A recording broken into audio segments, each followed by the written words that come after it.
Hello friends, नमस्कार दोस्तों। आज का वीडियो बहुत इम्पोर्टेंट टॉपिक पर है और बहुत सारे कसिनो प्लेयर्स या कसिनो गैम्बलर्स ने मुझे ये वीडियो बनाने के लिए बोला था। काफ़ी टाइम से बोल रहे थे, इंस्टाग्राम पे बहुत सारे कमेंट और मैसेज आ रहे थे। ये वीडियो है कंपाउंडिंग के ऊपर। और जैसा कि आप लोगों में से जो काफ़ी टाइम से मेरे साथ जुड़े हुए हैं, मेरे चैनल के साथ जुड़े हुए हैं, वो लोग ये जानते हैं कि मैं कंपाउंडिंग के खिलाफ हूँ। तो आज के वीडियो में मैं आपको ये बताऊंगा कि मैं कंपाउंडिंग के क्यों खिलाफ हूँ और आपको क्यों कंपाउंडिंग से बचना चाहिए। और एक चीज़ और बताऊंगा कि कैसे कंपाउंडिंग के नाम पर आपको बेवकूफ़ बनाया जा रहा है। तो सबसे पहले तो आप एक बात समझो कि इंडिया के अंदर मैंने एक रिसर्च करी, हो सकता है मैं गलत हूँ, कोई चैनल बच गया हो मुझसे। मैंने आज से पौने 2 साल पहले जब पहली बार वीडियो, लगभग लगभग पौने 2 साल हो चुके हैं जब मैंने पहली बार कसिनो के ऊपर वीडियो बनाना शुरू किया, तो जिस तरीके से मैं कसिनो या गैम्बलिंग के ऊपर बात करता था उस तरीके का कोई भी चैनल नहीं था। मैं साइकोलॉजी ऑफ कसिनो की बात करता था, साइकोलॉजी ऑफ गैम्बलिंग की बात करता था। मेरी प्लेलिस्ट है ट्रैवल एंड नॉलेज, जो मेरा मेन चैनल है, उसके ऊपर 134 वीडियो की प्लेलिस्ट है, जिसमें आप जाके देखोगे कि मैंने जो वीडियो शुरू किए थे वो लगभग लगभग पौने 2 से 2 साल पहले शुरू किए थे। उस समय इस तरह का कोई चैनल नहीं था। चैनल बहुत सारे थे कसिनो के ऊपर, कसिनो के ऊपर, गैम्बलिंग के ऊपर, ऑनलाइन बैटिंग के ऊपर, गेम्स के ऊपर बहुत सारे चैनल थे। पर उनमें से कोई भी चैनल ये बात नहीं कर रहा था, कोई भी व्यक्ति ये बात नहीं कर रहा था कि ये एक माइंड गेम है और माइंड गेम को समझने के लिए साइकोलॉजी समझनी पड़ेगी, उस गेम की अपनी साइकोलॉजी और उस गेम की साइकोलॉजी समझनी पड़ेगी। जैसे जैसे आप उनके दोनों की साइकोलॉजी के बीच में तालमेल कम बनाओगे, ज़्यादा गैप कम करोगे, आपकी विनिंग परसेंटेज बढ़ेगी। मतलब everything is mind game. So we are depend on psychology of casino. बाकी सब जो चैनल थे, जब मैंने रिसर्च करी इस पे, तो वो ये थे कि इस प्लेटफॉर्म पर आ जाओ, इस प्लेटफॉर्म पर आ जाओ, ऐसे करोगे तो इतना कमा लोगे, वैसे करोगे तो इतना कमा लोगे, ऐसे करोगे तो इतना वापस आ जाएगा। कोई उनके पास साइकोलॉजी, या उन्होंने इस तरीके से वो ट्रिक और स्ट्रेटेजी पे फोकस करते थे। 2-4 चैनल थे, या आओ हम आपको सिखाते हैं कैसे जीता जाएगा। तो इस तरह से गैमलिंग को देखने का जो नजरिया था वो मेरा पहला चैनल था, जिसपे लोगों ने बहुत बहुत दिलचस्पी दिखाई और बहुत गंभीरता के साथ जुड़े। लाखों व्यूज आए कई वीडियोस पे, आज भी 1.5 साल से वो सर्च पे चल रहे हैं वीडियोस। उसको देख करके कुछ लोगों ने 6 महीने बाद, 8 महीने बाद चैनल बनाने शुरू किए। वो इस तरह की बातें करने लगे। या कुछ लोगों ने तो बिल्कुल same to same as it is concept को पिक किया, कंटेंट सेम पिक किया, बस अपने नाम से बोल दिया। मुझे उससे में प्रॉब्लम नहीं है। प्रॉब्लम क्या हुई कि वो कंटेंट उनका नहीं था।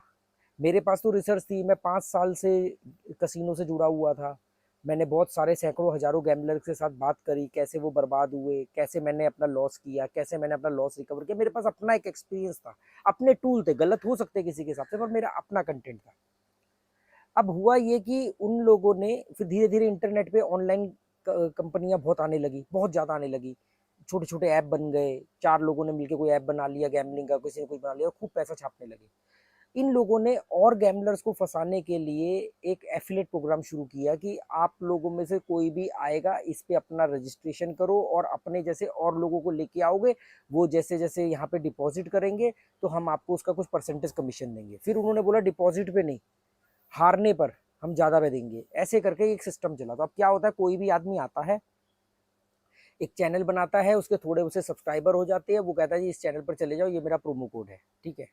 सेम ऑफर मेरे पास भी आई जनवरी 2022 में, पहली प्रमोशन की मेल आई स्पॉन्सरशिप की, और मैंने तब से 6-7 महीने तक कोई प्रमोशन नहीं किया, क्योंकि मुझे उन पर ट्रस्ट नहीं था। क्योंकि मेरा ये पैशन है, मेरा ये पैसा कमाने का सोर्स नहीं है। पैसा आ रहा है ये एक सच है, पर पैसे के लिए मैं इस पर नहीं आया। क्योंकि जिस तरीके से मैं बोलता हूँ, जो मेरी भाषा शैली है, वो पैसा कमाने वाली शैली नहीं है। ना मैं कभी किसी को लाइक करने को बोलता हूँ, ना सब्सक्राइब करने को बोलता हूँ, ना शेयर करने को बोलता हूँ। उल्टा इतना रूड तरीके से बात करता हूँ, तो ऐसे चैनल ग्रो नहीं करते। इसलिए मेरे चैनल शायद ज़्यादा ग्रो भी नहीं किए। पर कुछ लोगों ने मेरी ईमानदारी और सच्चाई को पहचाना। मैंने उनको बोला कि मेरे पास भी प्रोमो कोड है, मेरे पास भी बहुत सारी कंपनियां जनवरी से आ रही थी, मैंने उसमें से सिर्फ एक ही कंपनी को चुना, क्योंकि उस कंपनी पर मुझे लगा कि वो कंपनी जो है तो वो भी जुए का अड्डा, वहां पे भी आप बर्बाद होगे, हारोगे, ये एक सच है। पर ये एक बेनिफिट है उसमें कि आपको वो ब्लॉक नहीं करेंगे आपके बड़े अमाउंट जीतने पर, जिसको उन्होंने मुझे साबित भी किया, मुझे भी लगा। फिर मैंने उसको प्रमोशन 7-8 महीने से कर रहा हूँ। अभी तक कोई मेरे पास ऐसा बैड एक्सपीरियंस नहीं है। उन्होंने मुझे बोला कि आप एफिलेट पे जुड़ो। मैं एफिलेट पे नहीं जुड़ा। मैंने कहा बॉस, मैं आपसे का नाम लेने का अपने जो मेरे व्यूअर्स हैं उनको आपके बारे में बताने का पैसा आपसे चार्ज करूंगा। मुझे ये कमीशन वमीशन, मैं मोटी बुद्धि का आदमी हूँ, कम पढ़ा लिखा आदमी हूँ, मेरे बस की ये सब चीज़ें नहीं। मुझे सीधा बताओ कि एक वीडियो का आप मुझे कितना पैसा दोगे, सिंपल बात है, ठीक है। पर वो जो एफिलिएट प्रोग्राम था उसमें बहुत सारे लोग आ गए, उनके चैनल आ गए, उन्होंने लोगों को मिसगाइड करना शुरू किया। अब मिसगाइड करने का और लोगों को सबसे सेफ स्ट्रेटेजी समझाने का सबसे बढ़िया तरीका होता है कंपाउंडिंग। वीडियो थोड़ा लंबा हो सकता है पर बात तभी समझ में आएगी आपके। कंपाउंडिंग में क्या उन्होंने बोला कि कंपाउंडिंग में उन्होंने ये कहा, कंपाउंडिंग का मतलब क्या होता है? कंपाउंडिंग का मतलब होता है कि आपने आज एक चीज इन्वेस्ट करी, उसके ऊपर आपको ब्याज मिला। मान लो आपने 1 लाख रुपया बैंक में जमा किया, 1 साल बाद 6% या 7% एफडी का ब्याज मिला, तो 1,07,000 हो गया, ठीक है। अब अगले साल जो आपको ब्याज मिलेगा वो 1 लाख पर नहीं मिलेगा, 1,07,000 के ऊपर ब्याज मिलेगा। मान लेते हैं वो ब्याज 10,000 हो गया, तो अब टोटल आपका कितना हो गया? आपका 1 लाख, मान लो वो 1 लाख रुपए का जो था उसका 7,000 ब्याज था, अगले साल का 10,000 ब्याज हो गया, क्योंकि 1,07,000 का ब्याज मिला। तो वो जो 10,000 भी जुड़ गया तो अब कितना हो गया? 1,17,000। तो जो तीसरे साल जो आपको ब्याज मिलेगा वो 1,17,000 के ऊपर मिलेगा। आपने तो 1 लाख ही जमा किया। इसको बोलते हैं कंपाउंडिंग। कंपाउंडिंग बहुत परफेक्ट टूल है और डेफिनेटली वर्क करती है, इस पे कोई डाउट नहीं है। कंपाउंडिंग के खिलाफ का मतलब मैं ये नहीं कि कंपाउंडिंग के नियम को चैलेंज कर रहा हूँ। कंपाउंडिंग बहुत इंपॉर्टेंट है, कंपाउंडिंग बहुत ही 101% वर्क करती है, ठीक है। पर किन चीजों पे ये समझना पड़ेगा। आप बिजनेस कर रहे हो, आपने किसी कंपनी की डिस्ट्रीब्यूटरशिप ली है, आप अपने बिजनेस को ग्रो कर रहे हो, आपने इस महीने में 10 क्लाइंट बनाए, आपके 10 क्लाइंट बन गए। अगले महीने में आपके 11 क्लाइंट बने, 10 आपने बनाए, और जो पिछले 10 बने थे उनमें से किसी ने रेफरेंस कर दिया और उसकी वजह से क्लाइंट बन गया।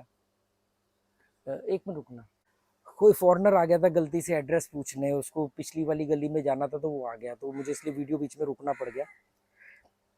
कंपाउंडिंग, अब मोटी बात आप ये समझो कि कंपाउंडिंग के ऊपर मेरे को बिल्कुल भी डाउट नहीं है। जब मैं कंपाउंडिंग के खिलाफ बोलता हूँ उसका मतलब ये नहीं कह रहा हूँ कि कंपाउंडिंग वर्क नहीं करती। कंपाउंडिंग एफडी में वर्क करती है, कंपाउंडिंग बिजनेस में वर्क करती है, कंपाउंडिंग सेविंग में वर्क करती है, हर जगह कंपाउंडिंग वर्क करती है, ठीक है। पर कंपाउंडिंग जुए में वर्क नहीं करती है, ये बात आप समझ लो। अब ये बात मैं हवा में बोल रहा हूँ कि कंपाउंडिंग जुए में वर्क नहीं करती है, नहीं। ये बात इसलिए बोल रहा हूँ क्योंकि कंपाउंडिंग के लिए एक चीज बहुत जरूरी चाहिए होती है। अगर कंपाउंडिंग को आपको कामयाब बनाना है, उसके लिए आपको एक चीज सबसे जरूरी चाहिए होती है, वो होता है पेशेंस, सहन शक्ति, सहन करना, पेशेंस, धैर्य चाहिए होता है। गैम्बलिंग जो करते हैं उनमें 99% लोगों के अंदर पेशेंस नहीं होता है, या जिनके अंदर होता है वो भी धीरे धीरे धीरे धीरे एक लेवल के बाद में एक झटके में वो पेशेंस टूट जाता है। अब जैसे ही वो पेशेंस टूटेगा, आपकी पूरी कंपाउंडिंग में जितना आपने रिटर्न लिया होगा वो सब एक बार में चले जाएगा।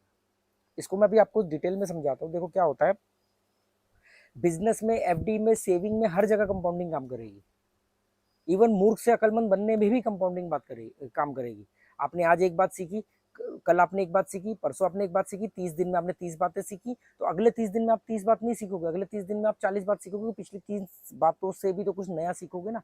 ये कंपाउंडिंग हर चीज में काम करती है, पर जुए में इसलिए नहीं काम कर सकती, या एक्सेप्शन को एग्जाम्पल मत मानो, अपवाद को उदाहरण मत मानो। मान लो किसी एक आदमी का काम कर गया, तो हम एक आदमी को जनरल नहीं मान सकते, उसको हम एग्जाम्पल नहीं मान सकते, रेफरेंस नहीं मान सकते। मान लो कोई एक बिरला है, उसमें उसके कंपाउंडिंग काम कर गई, उसमें सहन शक्ति है, तो वो सबके लिए काम करेगी ऐसा जरूरी नहीं है। पर फिर लोग ऐसा कर क्यों रहे हैं? देखो, कंपाउंडिंग देखने में सबसे आसान लगती है, 4% प्रॉफिट, 12% लॉस। अब आ रहा हूं मैं इसके ऊपर।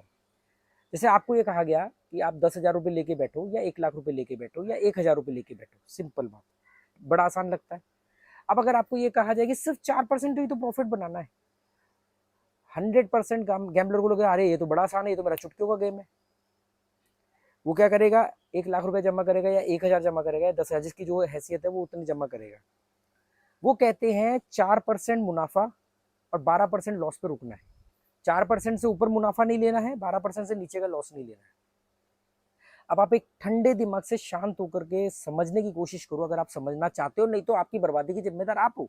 आप आज नहीं, 6 महीने बाद जब आप लॉस उठाओगे तब आप कहोगे एक आदमी ने समझाया था, हम नहीं समझे थे। आपने, अगर हम पहले लॉस की बात करते हैं कि आपने एक रकम जमा करी, वो 1,000 भी हो सकती है, 1 लाख भी हो सकती है, उसमें आपने कहा कि 12% अगर लॉस होगा तो मैं रुक जाऊंगा। मैं एक सवाल पूछता हूँ आपसे कि अगर 12% लॉस से नीचे आपने जाना ही नहीं है तो वो 88% डिपॉजिट क्यों कर रहे हो बॉस? जैसे आपने बोला 1 लाख रुपए जमा किया, अगर 12,000 रुपए घाटा हो गया तो हम गेम बंद कर देंगे, यही कहना चाह रहे हो ना आप? तो बॉस फिर 88,000 क्यों जमा करके रिस्क ले रहे हो? क्योंकि अगर खोपड़ी पे शैतान नाचा तो 88,000 चले जाएंगे। अगर रातों रात वो साइट बंद हो गई तो 88,000 चले जाएंगे। साइट के मन में बेईमानी आ गई, गवर्नमेंट ने कोई रूल ले आया तो वो साइट बंद हो गई, आपके 88,000 डूब जाएंगे। या किसी ने 1,000 किए तो उसके 880 रुपए डूब जाएंगे। अब बात को समझने की कोशिश करो। दूसरी बात, आप कह रहे हो 4% प्रॉफिट लेंगे। मान लो आपने 1 लाख रुपए जमा किया, आज आपने 1,04,000 बनाया, ठीक है। अगले दिन आपने 1,04,000 का 4% बनाया, आपको कितना होगा? लगभग लगभग 5600 रुपये हो जाएगा। ऐसे करके आपने 3 दिन बनाया, 4%, 4%, 4%। चौथे दिन आपका 12% लॉस हो गया, होगा ना कभी ना कभी। 12% पे आप रुक गए, 3 दिन का 12% चले गया, जो उसके ऊपर का कंपाउंडिंग का था वो थोड़ा बहुत बच जाएगा, 1,000-2,000 रुपया। बाकी आपका 3 दिन आप पीछे आ गए। फिर अगर वो पीछे वाले अमाउंट का 4%, अब आप मुझे ये बताओ, आप 88 का 4% लोगे? मान लो आपने 3 दिन में उसको कर दिया आपने 1,12,000 के करीब, 1,13,14,000 के करीब। अब 12% का लॉस, 12,000 जीरो, आप वापस 1 लाख पे आ गए।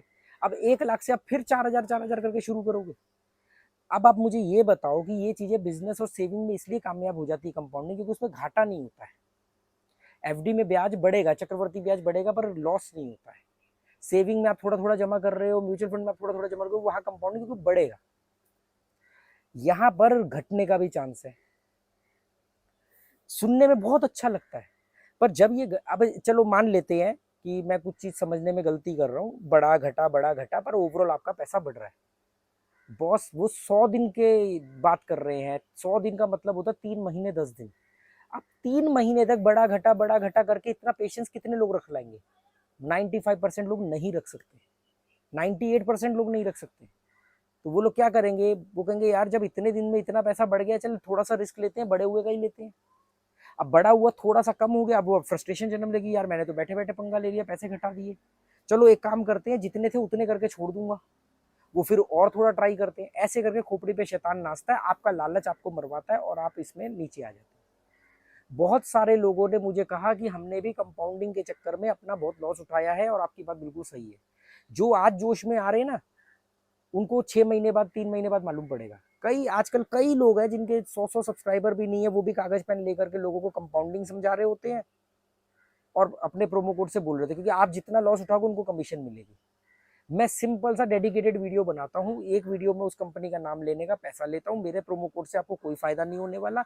मेरा प्रोमो कोड यूज करने का इतना मतलब है कि कल को आपका पेमेंट अपडेट नहीं हुआ या विड्रॉल नहीं आया तो मैं आपकी आवाज उन तक डायरेक्ट पहुंचा सकता हूँ, बस इससे ज्यादा मैं आपकी कोई हेल्प नहीं कर सकता। अभी जैसे न्यूज आई 2 दिन पहले कि भी भारत सरकार ने एक पूरा सिस्टम बना लिया है, मतलब बनाने जा रही है, पेपर वर्क कंप्लीट हो चुका है। आईटी हेड जो आईटी मंत्री हैं, उन्होंने मीडिया में आके अलग अलग लोग बोलते कौन से न्यूज चैनल में बोला, भाई जी इंडिया एनडीटीवी देख लो, जी न्यूज देख लो, दैनिक जागरण देख लो, जो भी न्यूज है, या गूगल पे सर्च कर लो, आपको वो न्यूज मिल जाएगी। उन्होंने बोला कि भाई जो भी इंडिया के अंदर ऐसी गेम्स है जिनमें पैसा लगाया जाता है, सट्टेबाजी करी जाती है, हम उसको बंद करने वाले हैं। उन्होंने रेगुलेट वगैरह की कोई बात नहीं, उन्होंने क्लियरली डायरेक्टली ये बोला कि हम बंद करने जा रहे हैं। अब वो सरकार ने वो सोच लिया है या कुछ उसके बारे में पेपर वर्क कंप्लीट कर ले तभी वो मीडिया में आई है। अब उसको अप्लाई करने में कितनी दिन लगेंगे, 1 महीना लगे, 2 महीना लगे, 1 दिन लगे, 10 दिन लगे, मुझे नहीं मालूम। जो न्यूज आई मैंने आपको बताई। और क्यों बताई? क्योंकि ये जो कंपाउंडिंग के चक्कर में जो लोग अपना पैसा वहां रख के बैठे हैं, अगर कभी भी रातों रात वो साइटें बंद हो गई तो आपका पैसा डूब जाएगा। इसलिए मैं हमेशा बोलता हूँ बैलेंस जीरो रखो। एक और कंपाउंडिंग की सबसे बड़ी माइनस पॉइंट क्या है कि आज हम जीत सकते हैं तो हम कसिनो का लेंगे सिर्फ 4%। आज हम हार सकते हैं तो हम कसिनो को देंगे 12%। मतलब हम जीतेंगे कम। जिस दिन हम जीत सकते हैं, जिस दिन हमारा दिन है, जिस दिन हम तेरे पे हावी है, तो हम तो तेरे को 4% तेरा लेकर के छोड़ देंगे। जिस दिन हम निपटे पड़े हैं तो उस दिन हम तेरे को अपने से 3 गुना ज्यादा दे देंगे। ये कहाँ की अकलमंदी है कि जीतेंगे कम हारेंगे ज्यादा? ये कौन सी अकलमंदी है? मैं हमेशा कहता हूँ गैम्बलिंग को गैम्बलिंग की तरह करो, गैम्बलिंग को बिजनेस की तरह मत करो। गैम्बलिंग जो होती है उसको प्लेयर बन करके करो, उसमें हमेशा छोटे पैसे से बड़ा पैसा बनता है। ये गलत फहमी अपने दिमाग से निकाल दो कि बड़े पैसे से छोटा पैसा बनता है।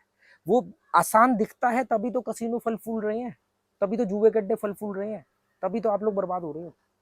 अगर आप थोड़ा पैसा लेके जाओगे और ज्यादा जीत के आओगे तो आपका जाएगा थोड़ा, उनका आएगा ज्यादा।